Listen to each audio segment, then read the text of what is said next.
Hello, dear students of class 12. Good evening, and once again, welcome to the revisions of MCQ. Your exams are nearby only, so without wasting time, let's be on to our job. In this video lessons, we are going to revise the MCQ questions of Indigo third level lessons. So first question is from lesson Indigo by Louis Fisher. Indigo by Louis Fisher. First question is Rajkumar Shukla was A. Poor, healthy and cunning. B. Poor, weak and intelligent. C. Poor and emaciated yet resolute. D. None of the above. So, your correct option is option C. Poor and emaciated but resolute. वो गरीब था और कमज़ोर था, लेकिन अपनी इरादों का पक्का था. रिसोल्यूट वर्ड याद रखना, इसमें 2 मार्क्स का भी क्वेश्चन आएगा. That how Rajkumar Shukla was a man of resolute action. तो उसमें भी आपका आंसर यही होना चाहिएगा कि Rajkumar Shukla was a poor peasant from Champaran came to meet Mahatma Gandhi at Kolkata Congress Convention and requested Gandhiji to come with him to Champaran, but Gandhiji that time told him that on the appointed date he will be visiting Kolkata, there you meet him, then he will go to Champaran. But Rajkumar Shukla did not leave Gandhiji, he went with him wherever Gandhiji went. So he was a man of resolute action. So ये आप word रिसोल्यूट रखना, ये MCQ में भी है और 2 marks question में भी है. Next question number 2. Indigo sharecroppers of Champaran were facing A option poverty, B illiteracy, C unable to raise their voice and D all. So its correct option is D all. जो indigo sharecroppers Champaran में थे वो poverty, illiteracy and unable to raise voice, they were facing all these problems. Next question number 3. Why did the servants of Rajendra Prasad behave poorly. Question ये है कि जब महात्मा गांधी और राजकुमार शुक्ला के साथ राजेंद्र प्रसाद जी से मिलने पटना में उनके घर पे गए, तो वहाँ पे जो सर्वेंट्स थे they could not recognise them, they took them as poor peasants and of lower caste, so did not allow Gandhi to draw water from the well because they thought them untouchable. तो ये जो question है आपका 2 marks return में भी आएगा और यहाँ पर MCQ में भी है. तो आपका ये ऑप्शन ए करेक्ट है, जो मैंने अभी एक्सप्लेन किया कि उन्होंने गांधी जी और राजकुमार दोनों को ही लोअर कास्ट का समझ लिया था. Okay. Next, they did not know about Gandhi, Gandhi ji did not tell them that he was not an untouchable. Option D all. Okay, सभी 3 ऑल 3 ABC पढ़ने के बाद तो all the above correct option हो रहा है. ऑप्शन ए नहीं, ऑल द अबव सभी. ओके, तो mark option all the above D. Next question. Who welcomed Gandhi ji at Muzaffarpur railway station. भाई गांधी जी को मुजफ्फरपुर रेलवे स्टेशन पर लेने के लिए, वेलकम करने के लिए कौन आए थे. Government teachers and students, professor Malkani, farmers and lawyers, both A and B are correct. तो डी ऑप्शन सही है. प्रोफेसर मलकानी आए थे, उसके कुछ साथी टीचर्स आए थे और उनके स्टूडेंट. तो A and B is the correct option. So option is D. Next question. Who was Rajkumar Shukla?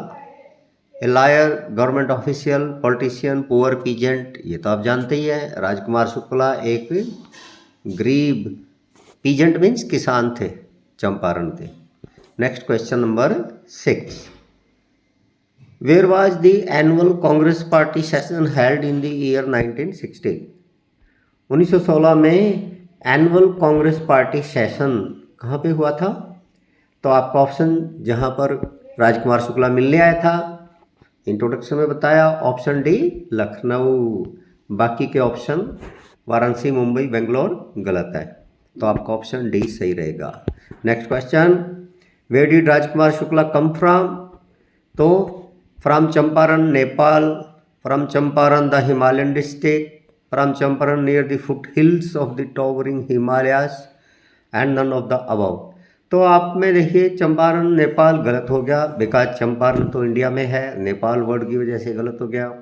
From Champaran the Himalayan district, ये भी गलत हो गया। चंपारण हिमालय में तो नहीं है, but foot hills of towering Himalayas, Himalaya के फुट हिल, जहाँ से हिमालय स्टार्ट होते हैं उससे थोड़ा पास में, पहले ही फुट हिल्स बोलते हैं उनको।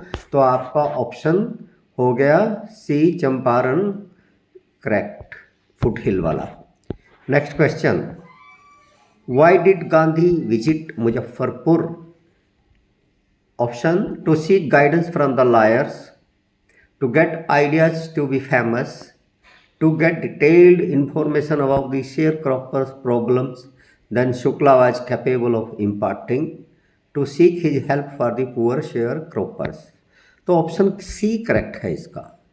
Gandhi ji before going directly to Champaran wanted to meet some lawyers and other public persons so that he could come to know the exact informations and problems of the sharecroppers।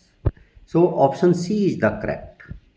Now next question is question number 9, what according to Gandhi was an extraordinary thing? Gandhi ji के अनुसार वहाँ पे एक असामान्य बात कौन सी थी? For a government professor to harbour the advocates of home rule, fighting against the British, Gandhi ji visit to Champaran, none of the above. ये बात हो रही है when Gandhiji stayed with Professor Malkani, it was very extraordinary things। तो option A is the correct। Next question, the secretary of the British Landlords Association,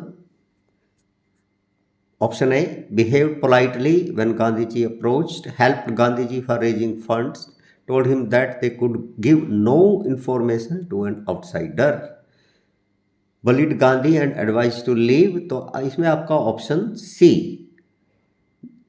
secretary of the association, landlord association ने ही told that we cannot share any information to Gandhi ji because he was outsider to this problem.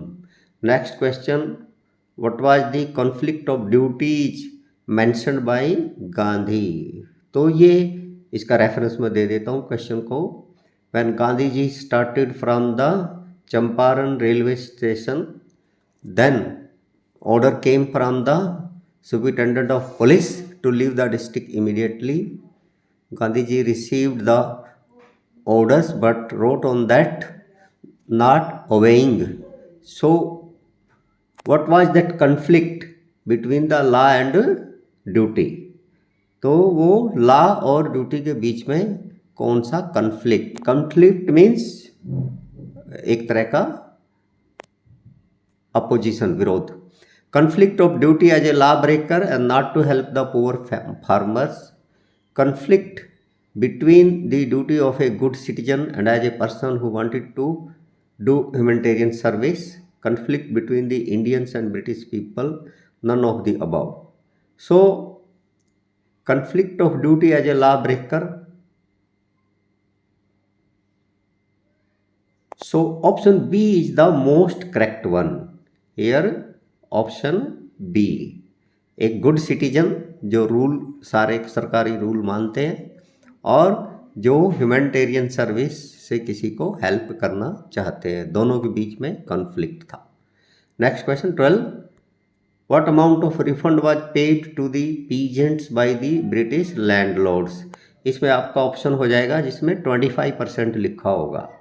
तो ये बहुत important question है, ये return में भी question important है।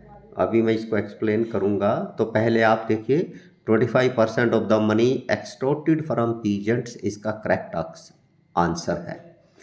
तो रेफरेंस ये है कि share that landlords on their part they were ready to part with 50% of the compensation to peasants of Champaran, but they feared that Gandhiji will not settle less than 100% compensation. But they themselves were astonished when Gandhiji himself proposed for 25% of the money extorted from the peasants, 25% compensation. तो ये आप देखिए questions ये return में भी आता है। Why Gandhi ji settled for 25% of the compensation when the landlords themselves were ready to depart with 50%। How Gandhi ji proved right later on. ये क्वेश्चन बहुत इंपॉर्टेंट है, इसको मैंने अभी एक्सप्लेन किया है। Next question, why did the British want the peasants to pay compensation. So British payments को compensation क्यों देना चाहते थे? Because they freed them from indigo cultivation, because they got orders from the British headquarters, because of 15% of land holding at entire indigo harvest, 15% of land holding at entire indigo harvest. Okay, so इसका option है ए कि वही problem यही है कि what was the indigo problem, because farmers did not want to cultivate indigo but British landlords insisted for the farming of indigo, and if they did not want to plant indigo then they had to depart with 15% extra sharecropping. Next question, why did Gandhi ji agree to the planters offer of 25% refund to the farmers? जैसा पहले बताया Gandhi ji 25% compensation पर क्यों agree हो गए? तो इसका है ऑप्शन डी करेक्ट आंसर। कैसे है करेक्ट? व्हेन गांधी जी से पूछा गया why you settled for 25% compensation, then it was the reply of Gandhi ji that amount of money was less important than the fact that the farmers learnt courage by seeing the British accepting their guilt। भाई यहाँ पर पैसा कितना मिलेगा ये ज़्यादा ज़रूरी नहीं था, लेकिन फार्मर्स की जीत हो गई थी और फार्मर्स को करेज हौसला मिल गया था कि ब्रिटिश को भी अपनी गलती माननी पड़ेगी। नेक्स्ट क्वेश्चन पढ़ लेते हैं। Next question is question 15, who was Charles Freer Andrews CF Andrews in the lesson indigo. इस इंडिगो लेसन में CF Andrew, mister CF Andrew नाम के व्यक्ति कौन है? तो ऑप्शन पढ़ता हूँ। First, Gandhi's friend, B an English man, C an employee under the British government and pacifist, D all the above। तो ये all the above करेक्ट है भाई। चार्ल्स फ्रेयर एंड्रयू गांधी जी के फ्रेंड भी थे, वो इंग्लिश पर्सन भी थे, इंग्लिश मैन भी थे, और he was a British official and pacifist too. तो ये आपका ऑप्शन डी हो गया। Next question number 16 indigo lesson से क्वेश्चन क्या है? Where was CF Andrews transferred. CF Andrew को ब्रिटिश गवर्नमेंट ने कहाँ पर ट्रांसफ़र कर दिया गया था? तो आपकी बुक में लेसन पढ़ें तो लिखा है फिजी आइलैंड। बाकी सारे ऑप्शन गलत है। Option C Fiji is correct. Okay, Fiji Pacific Ocean प्रशांत महासागर में ही एक आइलैंड कंट्री है। तो ये हो गया आपका answer. Next question 17, what statement did Gandhi read pleading himself guilty? कि गांधी जी ने जब अपने आप को बोला ठीक हाँ हाँ मैंने कानून को तोड़ा है कोर्ट में, तो उन्होंने क्या स्टेटमेंट क्या बताया कि उन्होंने इस कानून को एसपी के सुपरिटेंडेंट ऑफ पुलिस के ऑर्डर को क्यों नहीं माना था? That he was not a lawbreaker, that he wanted to do humanitarian service by helping the poor sharecroppers. He was not a lawbreaker, but while he came to render humanitarian and service to the poor farmers, he has to choose between the two. तो सारे options को देखते हुए आपका इसमें सी ये गांधी जी की statement थी कि वो कानून तो नहीं तोड़ना चाहता था, लेकिन उसको क्योंकि यहाँ पर पुअर फार्मर्स की हेल्प करनी थी तो उसके पास और कोई रास्ता नहीं था। क्वेश्चन 17 का C. 18, who came from Poona to join Gandhi as teachers? Champaran में गांधी जी को हेल्प करने के लिए टीचर्स के रूप में पूना से कौन आए थे? तो आप इसमें 3 नाम देख रहे हैं। Option A Narhari Parekh, B Mahadev Desai, C Devdas Gandhi, option D है ऑल 3, तीनों ही वहां से आए थे।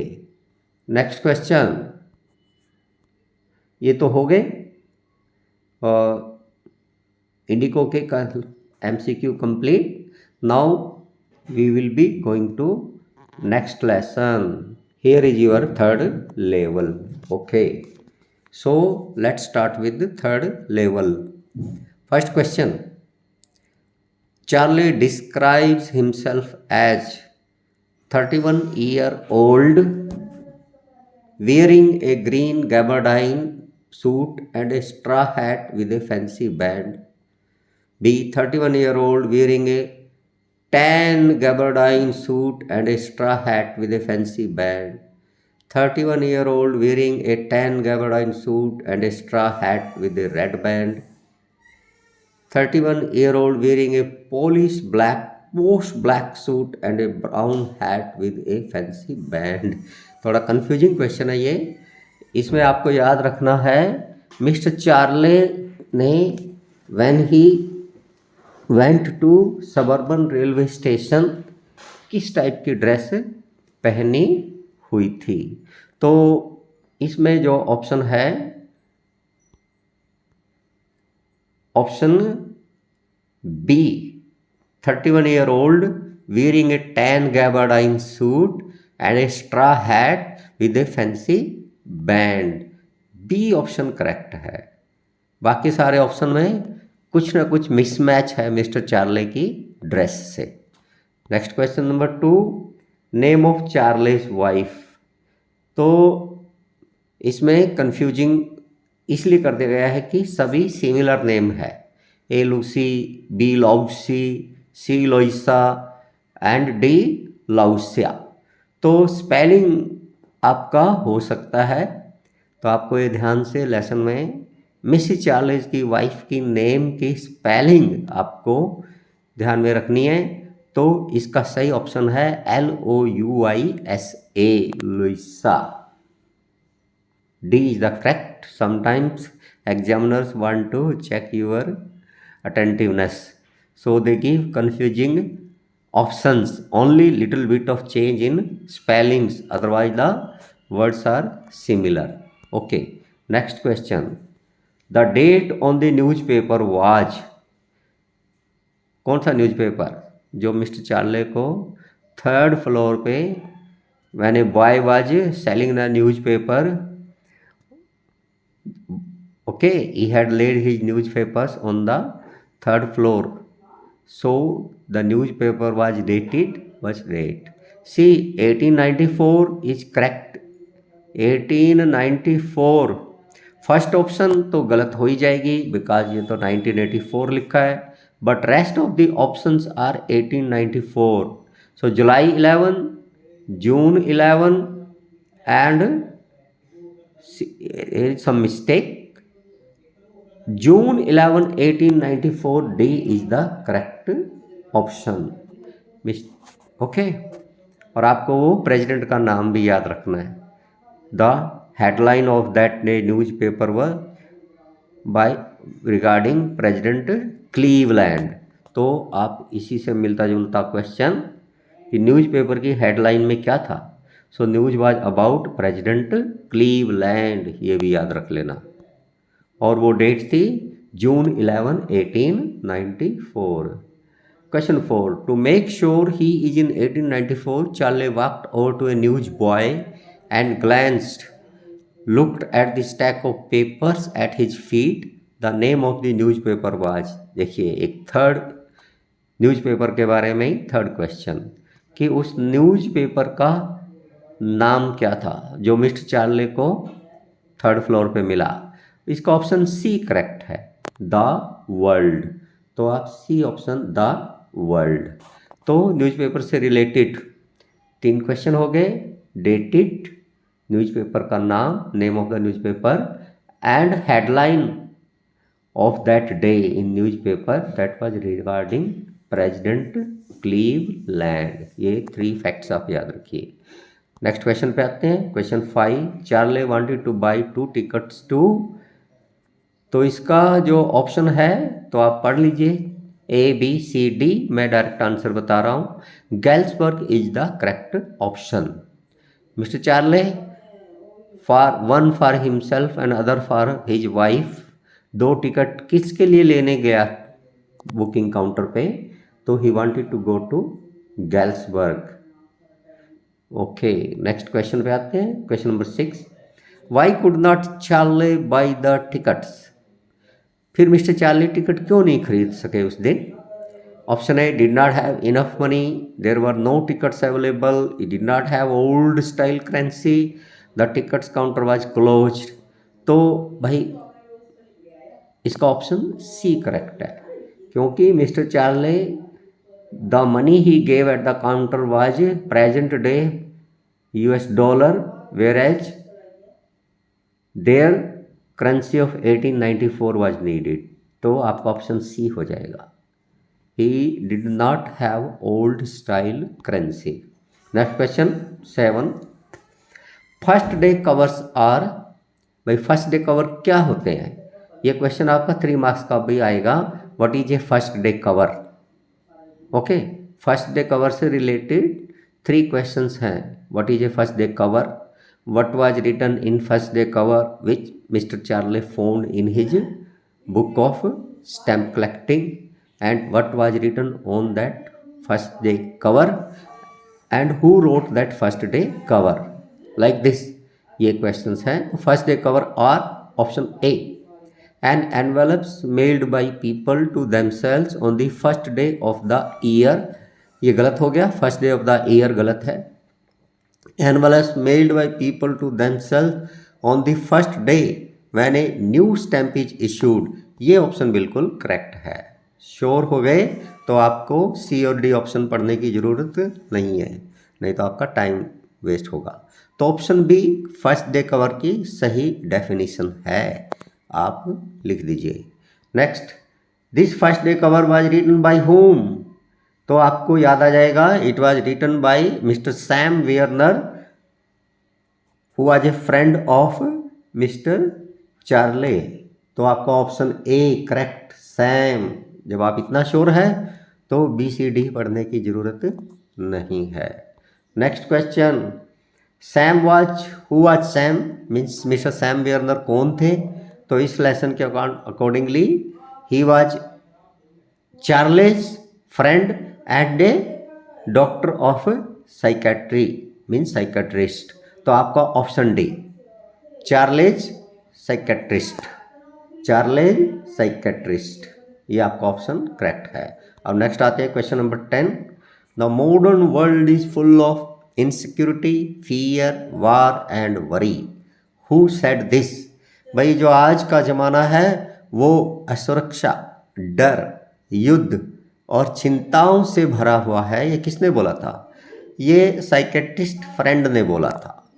जब मिस्टर चार्ले ने बताया कि मुझे थर्ड लेवल मिला, मैं कह रहा हूँ, और अदर ऑल सेड कि there is no third level on grand central railway station, तो फिर मिस्टर चार्ली की इस कन्फ्यूजन का एक्सप्लेनेशन उनके साइकेट्रिक फ्रेंड ने ऐसे किया था कि because this world is full of insecurity, fear, war and worry, and you wanted to escape from this, so you found an escape route only in imagination. तो आपका option B. अब ध्यान दीजिए, ये सारे एमसीक्यू सिर्फ एमसीक्यू ही नहीं है एग्जाम के लिए, ये सब के सब 2, 3, 4 मार्क्स के लिए भी क्वेश्चन बन सकते हैं। तो दैट टाइम आपका वन ऐसा ऑप्शन में आंसर नहीं, you have to write answer as I am explaining now. Now question number 11, what did Sam write in the letter. तो मिस्टर सैम वियर्नर ने उस फर्स्ट डे कवर में mister Charley के लिए जो लेटर, उसमें क्या मैसेज लिखा था। ये express the anxiety of not able to run his business there. भाई मिस्टर सैम वियर ने लिखा था कि मैं यहाँ पर अपना न्यू बिजनेस चला ही नहीं पा रहा हूँ, ये तो नहीं लिखा था उसने, तो ये गलत हो गया। Wrote how he was cheated at the stamp and coin store, उसने लिखा था कि मेरे साथ तो स्टैम्प एंड कॉइन स्टोर में चीटिंग हो गई, ये भी नहीं लिखा था, तो ये ऑप्शन भी ठीक नहीं है। Express his fear that he may not be able to return, ये उसने बताया था कि मुझे डर है मैं वापस कभी नहीं लौट पाऊंगा, ये भी नहीं लिखा था। तो ऑप्शन डी ये देखिए करेक्ट ऑप्शन है। Started how peaceful Galesburg is and invited Charley and Louisa to there. बताया था कि गैल्सबर्ग, चार्ली एंड लुइसा तुम भी दोनों आ जाओ, ये बहुत ही पीसफुल इंजॉयबल प्लेस है गैल्सबर्ग। तो ये ऑप्शन डी बिल्कुल ही करेक्ट है। समटाइम अभी जो हमने इसका आंसर फिक्स किया, ये इसको रूल आउट मेथड बोलते हैं। ओके, आप ऑल 3 ऑप्शंस पढ़ लीजिए, समझ लीजिए, और उनको 1 बाय 1 आपने डिसाइड किया कि ये भी नहीं हो सकता, ये भी नहीं हो सकता, ये भी नहीं हो सकता। तो लास्ट आप जो नहीं बच गया वही आपका करेक्ट आंसर होगा। This approach is called rule out option. Next question number 12, fill in the blank was Charlie's hobby and it was actually started by। इसमें आपको combination of fill in the blank करना है कि mister Charley की hobby क्या थी और actually ये जो हॉबी थी किसने स्टार्ट की थी। तो आपको लेसन पढ़ा था, तो you will remember mister Charley hobby was stamp collecting and actually he got his maximum stamp collections from his grandfather. तो आपको दोनों ही जो stamp collection and his grandfather, जहाँ पे ये पेयर मिलेगा वही करेक्ट होगा। तो आप जब देखेंगे A coin collection his grandfather, wrong हो गया, तो इसमें ऑप्शन सही है C stamp collection his grandfather. C option is the correct. Mister Charley की हॉबी थी स्टैम्प कलेक्टिंग और उसको वो स्टैम्प्स कलेक्शन मिला था अपने ग्रैंडफादर से। Question number 13, Charlie rushed back from ticket 3rd level because. फिर चार्ले 3rd लेवल के टिकट काउंटर से एकदम डर के वापिस क्यों आ गया दौड़ते हुए। तो ऑप्शन है he was in a hurry to meet his wife, भाई उसको वापस आके अपनी पत्नी से मिलने की जल्दी थी घर पे। He realize that he is in 1894, वो डर गया था कि वो 1894 में कैसे पहुंच गया। He was threaten to be caught by police by the man in the ticket counter. आपने लेसन जब पढ़ा था, क्योंकि टिकट काउंटर पे जो पर्सन, उन्होंने न्यू करेंसी देखते ही threatened him with police action.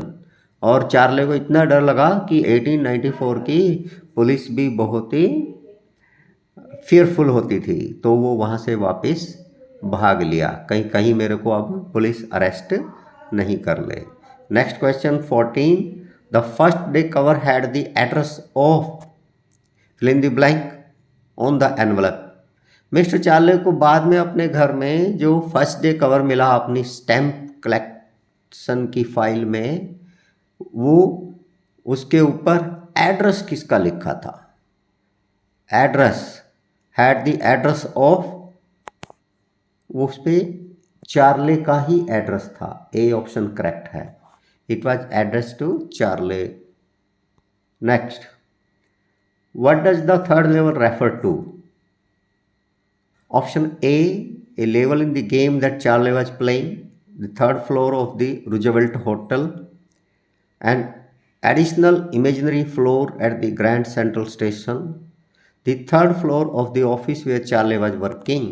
भाई ये थर्ड फ्लोर था grand central railway station New York में, थर्ड फ्लोर जो कि रियली तो कभी भी एग्जिस्ट करता ही नहीं है, but it was the imagination of Mister Charlie.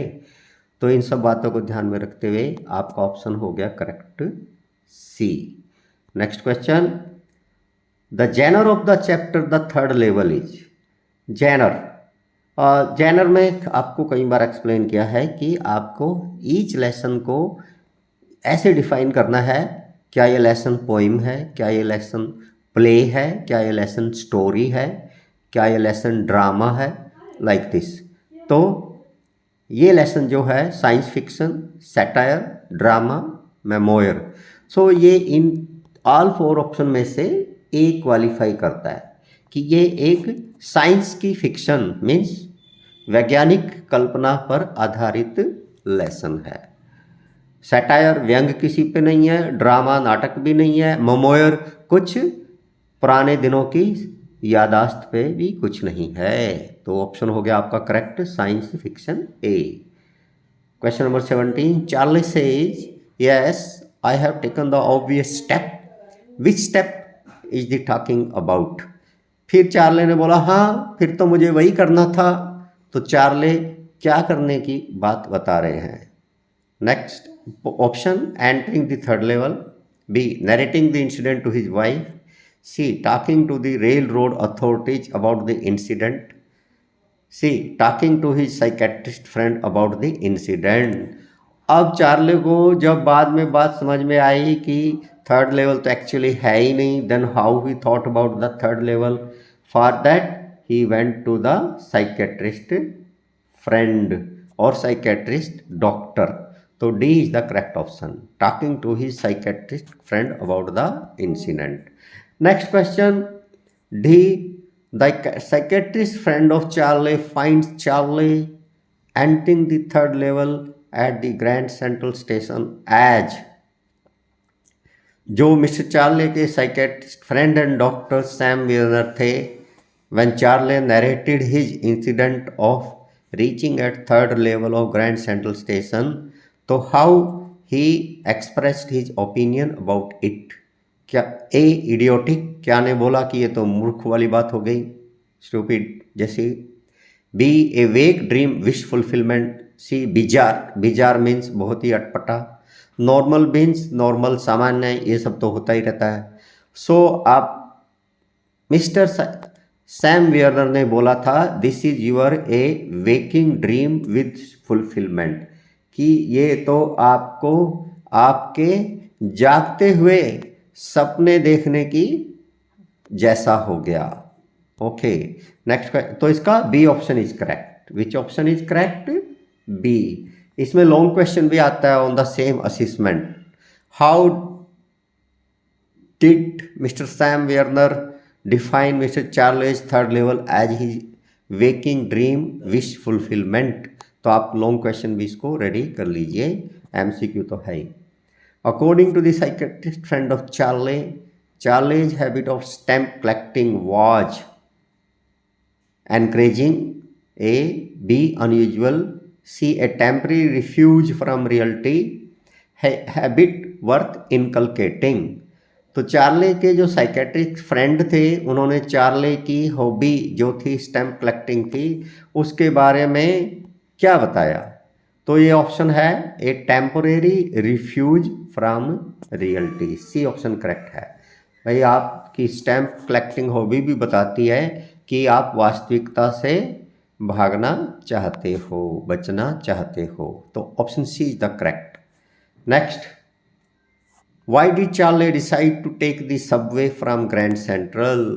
Mister Charlie ने उस दिन subway, subway means underground passage, जो जमीन के नीचे रास्ता बना होता है, उससे ग्रैंड सेंट्रल पहुंचने का फैसला क्यों किया? तो option, so that he can reach the third level, B as it was cheaper, so that he could travel with his friend, C option हो गया, D as he was in a hurry and he was faster than bus. तो D option correct है इनमें से। भाई वो पहले ही late था ऑफिस से चलने में घर के लिए, और आज उसको घर जाने की जल्दी थी, because his wife was waiting for him, so he took the Subway because it was faster than बस, क्योंकि अगर वो सबवे ट्रेन से जाएगा तो जल्दी घर पहुंच जाएगा, बजाय इसके कि वो बस में जाए। जल्दी पहुंचने के लिए वो वो सबवे में गया central station. Option D correct हो गया। Next question 21, Charley entered Grand Central from, Charley ने ग्रैंड सेंट्रल कहाँ से एंटर किया? तो lobby of the Roosevelt hotel, 46 street, Vanderbilt avenue, Central Park. ये थोड़ा मेमोरी टेस्टिंग है, अगर आपने लेसन रिवाइज लेटली किया होगा तो याद रहेगा, अदरवाइज भूल भी सकते हैं। तो मुझे तो याद आ रहा है ये ऑप्शन बी है, 46 स्ट्रीट, बट फिर स्टिल आप एक बार लेसन की लाइन पढ़ लीजिए, 46 street. Next question, Charley compares grand central station with, so swift animal, tree, river, ocean. तो इसका ऑप्शन बी है। चार्ले ने ग्रैंड सेंटर की कंपैरिजन एक बिग ट्री से की थी, whose roots always go on spreading in the all the directions. Charley ने ग्रैंड सेंट्रल स्टेशन की कंपैरिजन, तुलना एक ऐसे बिग ट्री से की थी जिसकी रूट्स जमीन में चारों तरफ फैलती रहती है। Question 3, according to Charley, for so many people through the years grand central has been the preferred destination, a point of meeting and sharing, an exist, a way of escape, and D option all of the these। so आपके इसमें all the four option correct है, all the four। यहाँ पे people मिलने के लिए, preferred destination, ये सब के लिए आते हैं। Next question, Which one of these was not seen by Charlie when he landed at the third level? तो चार ऑप्शन में से मिस्टर चार्ले को थर्ड लेवल में क्या देखने को नहीं मिला था? Option A, the man in the booth wearing a green eye shade, B flickering gas light, C so many beards sideburns fancy moustaches, people lining up for the approaching metro. So A B C तो सभी वहाँ पर मिस्टर Charlie ने देखे थे, but so many people lining up for the metro ये वहाँ पर नहीं था, क्योंकि in 1894 there were nothing such as metro train. तो आपका ऑप्शन डी, वहाँ पे ग्रीन आई शेड वाले पर्सन्स भी थे, फ्लिकरिंग गैस लाइट भी थी, और sideburn fancy moustaches, handlebar moustache वाले भी थे, मूछों वाले।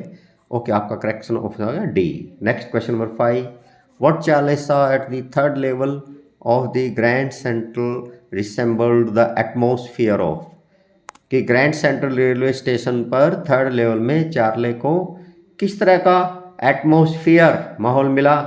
तो आपका आंसर हो जाएगा 1890s, because mister Charlie had reached the year 1894 at third level। 94 means 90s।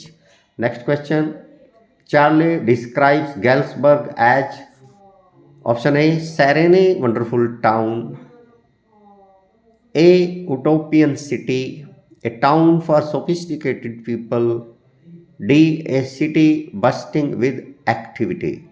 so option A, B, C, D। so option C and D ये तो बिल्कुल ही रॉन्ग है, ये तो ऑप्शन हो नहीं सकती, तो इसको तो आप क्रॉस कर सकते हैं, option C and D. But अब बात यह है कि हमें करना क्या है, सी एंड डी तो रॉन्ग हो गई, सी एंड डी तो रॉन्ग हो गई, लो कर दी रॉन्ग। बट फिर करेक्ट कौन सा होगा, इसके लिए तो आपको करेक्ट के लिए अब ऑप्शन ए और बी में चॉइस करनी है, क्योंकि दोनों ही आंसर सिमिलर मीनिंग है। Ceranae wonderful town, ceranae means बिल्कुल ही शांतिपूर्ण, आश्चर्यचकित करने वाला शहर, ए उटोपियन सिटी। लेकिन जब दोनों में कंपैरिजन करेंगे तो बी ऑप्शन ज़्यादा करेक्ट हो जाएगा, उटोपियन सिटी। तो आप बोलेंगे ये उटोपियन क्या होता है, उटोपियन मीन्स आइडियल, आदर्श, जैसा हमें सबसे आदर्श लगे। तो मिस्टर चार्ले को भी गैल्सबर्ग बिल्कुल आइडियल सिटी, आदर्श सिटी अपने लिए रहने के लिए लगा था। तो ये हो गया आपका ओनली फाइनल डिफरेंस है दोनों आंसर में, लेकिन आपको सम टाइम दो ठीक में से भी कौन सा ज़्यादा ठीक है ये चॉइस करना पड़ता है, बेस्ट आंसर मल्टीपल चॉइस में। हालांकि ए ऑप्शन भी गलत नहीं है, बट बी उससे ज़्यादा अच्छा ऑप्शन है। Question 7, what makes Charles say there is nothing nice about jail even in 1894। Mister Charlie ये क्यों कहा कि जेल के बारे में तो कुछ भी अच्छा नहीं हो सकता, यहाँ तक कि 1894 में जेल तो अच्छी नहीं हो सकती थी, ऐसा उसने क्यों कहा। वही जो उसने टिकट काउंटर पर जो न्यू करेंसी दी गैल्सबर्ग के 2 टिकट्स खरीदने के लिए, और जो टिकट काउंटर पे क्लर्क था उसने उसको पुलिस की धमकी दी, you are not giving me correct currency, आप मुझे फेक मनी दे रहे हैं, पुलिस में रिपोर्ट करूंगा। तो फिर मिस्टर चार्ले ने ये बात बोली थी। सो आपका हो जाएगा ऑप्शन ये डी, ऑप्शन डी इसका करेक्ट है। सारी बातों को जो अभी एक्सप्लेन की उसको ध्यान में रखते हुए, he was threatened by the clerk on producing notes that were not money और लीगल टेंडर, कि वो असली के पैसे नहीं दे रहा था। Next question 28, next day during lunch hour I drew $300 out of the bank, why did Charley draw $300 out of the bank. So अगले दिन मिस्टर चार्ले ने अपने बैंक अकाउंट से $300 क्यों विड्रा किए, निकाले। आपका ऑप्शन वही आप याद आ जाएगा, ओल्ड करेंसी एक्सचेंज करने के लिए, ठीक है। तो he wanted to get it converted into old currency to buy tickets for Galsburg, C आपका करेक्ट ऑप्शन है। Next question 29, लोइसा was pretty worried when I told her all this, what does this refer to। जब ये मैंने लोइसा को बताया तो बहुत ही worried हो गई, ये क्या बताया, refer to this, Charlie withdrawing money from the bank, Charlie searching for the third level again but unable to find it, Charlie quitting his old job, none of the these. तो आपका option B देखिए, Charlie ने जब अपनी wife को बताया कि मैं नेक्स्ट डे फिर थर्ड लेवल गया लेकिन मुझे वो थर्ड लेवल फिर कभी नहीं मिला, इस बात को सुन के तो उनकी वाइफ और भी वरीड हो गई कि ये क्या हो गया मेरे हस्बैंड को, ये पागल तो नहीं हो गया। Next question, the first day cover that was mailed to Charlie's grandfather, but the note inside it was addressed to Charlie himself, इसका करेक्ट आंसर है कि फर्स्ट डे कवर जो मिस्टर चार्ले को अपनी स्टैम्प कलेक्टिंग फाइल में मिला, उसको address उसके लिए मेलिंग एड्रेस था चार्लीस ग्रैंडफादर का, but when the letter was read, the letter was addressed to Charlie himself, letter को चार्ले को ही एड्रेस किया गया था, चार्ले को ही वो मैसेज लिखा गया था that you both should keep on searching your third level, it is worth searching. Okay, ये सी ऑप्शन करेक्ट है। Next question 31, the writer of the note had asked Charlie to quit the hope of searching third level, continue searching for the third level till he found it. Yes, B question का option एकदम सही है। Mister Sam ने third level first day cover में लिखा था keep on searching your third level till you found it. Okay, B option is the correct. Next 32, what made Charley suspect that Sam was in Galesburg. Charley को ये कैसे शक हो गया कि सैम तो ऑलरेडी गैल्सबर्ग चला गया है। सो इसका he loved the sound of it when Charlie used to tell him about Galsburg. He could have a grand life in Galsburg.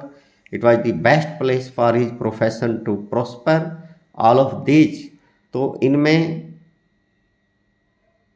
B, he could have a grand life in Galsburg. Mister Charley को yes कि अपने आप चला गया मजे में रहने के लिए। He certainly cannot go back to his old profession, not in Galsburg, Illinois in 1894. Who is the speaker of this line? कि मिस्टर सैम 1894 गैल्सबर्ग इलियोनिस में अपना ओल्ड बिजनेस जो कि साइकेट्रिक डॉक्टर का था वो तो वहाँ पे नहीं कर पाएगा। ये बात किसने बोली थी? मिस्टर चार्ले हिमसेल्फ, सी। ये क्वेश्चन 3 मार्क्स का भी आता है। As per Mr. Charle, why Mr. Sam could not go back to his old profession of psychiatric doctor?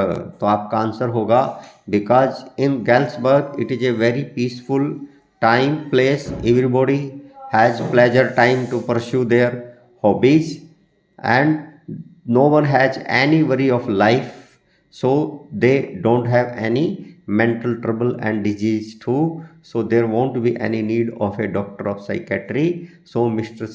Sam cannot go to his old business। तब ये आपका आंसर हो जाएगा। अब नेक्स्ट क्वेश्चन पे आते हैं 34, he certainly cannot go back to his old business, not in Galsburg.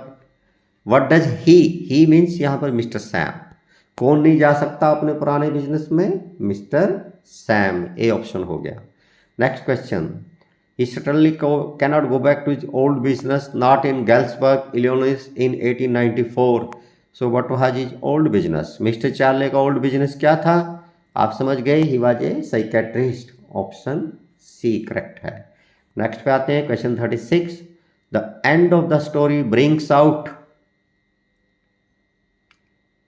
कहानी के अंत किससे समाप्त होता है? ए सटायर, व्यंग से, pathos, okay, then irony and tragedy. Pathos होते हैं what to say in Hindi, when one we feel pity on someone, जब हम किसी पर दया महसूस करते हैं, दयनीय स्थिति को पैथोस बोलते हैं। आयरनी विडंबना, ट्रेजिडी दुखांत। तो पैथोस, इट इज पैथोस। हमें मिस्टर चार्ले जो कि modern world, modern worries and modern disturbance, troubles and psychological conditions की वजह से he is so much troubled, so we feel pity on Mister Charley. Pity से pathos आपका correct answer हो जाएगा। With this questions MCQ of both the lessons means that last lesson and indigo we have come to this video lesson of today. I hope it was a useful revision for you MCQ of these 2 lessons just prior to your English paper which is on 22 March, and some of the questions and answers not only will help you for the MCQ but also for the short, very short and long questions. At the end of each lesson there is a answer key also. You can see this answer key Question 1 correct option B, 2 correct option D, 3B. You can match your answer or again revise your MCQs with correct answer taking help of this answer key 2. So we have come to the revision of the MCQ of these two lessons. I hope you will find it useful for you and certainly you will find it enjoyable too. So if you have liked it, then subscribe the channel, share with your friends and like the videos. So that's all for now. Let's see you in next video lesson. You can write in your comment box too that what is the topic you want to revise just before your English exam. Let it be from any textbook, grammar, composition. तो आप just exam से पहले कौन सा topic इन्हीं video lessons के through either on this recording app और on the smart screen, ये भी आप कमेंट में लिख सकते हैं कैसे रिवाइज करना चाहते हैं, कौन सा टॉपिक आपके कमेंट्स पढ़ के जान के नेक्स्ट टॉपिक को रिवाइज कर दिया जाएगा. Now thanks for watching. Bye.